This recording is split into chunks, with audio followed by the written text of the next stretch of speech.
मैं अभी देख रहा था कि ईरान में जो दंगे चल रहे हैं उन दंगाइयों ने, अगर वो दंगाई हैं तो सीएए का विरोध करने वाले को अगर बीजेपी गवर्नमेंट दंगाई कह रही है तो गलत नहीं होना चाहिए।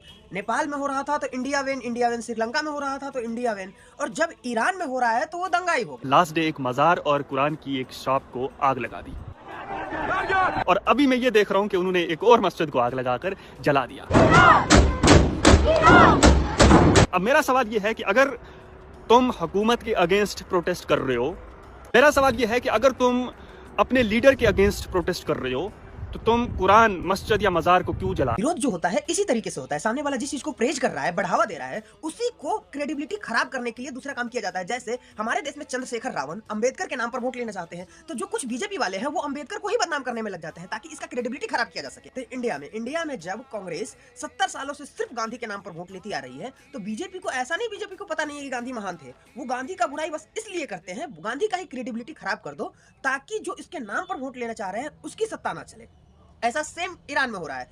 ईरान में जो धर्म के नाम पर गुलाम बना के रखा गया है लोगों को इतने सालों से प्रताड़ित किया जा रहा है, इतने सालों से, इसी वजह से वो धर्म को ही हानि पहुंचाना चाह रहा है कि ताकि सत्ता को चैलेंज किया जा सके, सत्ता को सुधारा जा सके। क्योंकि जिस वजह से उसको गुलाम बना के रखा गया है उसी को हम क्रेडिबिलिटी खराब करेंगे, उसके बाद ही हमारी सत्ता, अच्छी सत्ता आएगी जो अच्छे से देश चलाएगा।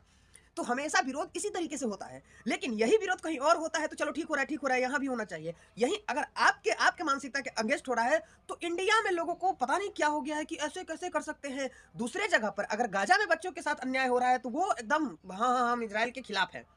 वहां पर मुसलमानों के साथ अन्याय करने वाला मुसलमान ही है तो हम उसके खिलाफ नहीं है। तो ये किस तरीके से कर रहे हैं? 500 से ज्यादा प्रोटेस्टर को वैसे ही फांसी चढ़ा दी गई है 1 घंटे 2 घंटे का टाइम देकर। ये अन्याय नहीं है? इंडिया में हम बोल सकते हैं, तुम्हारे पास बहुत सारे हक है ऐसे जो तुम बोल सकते हो।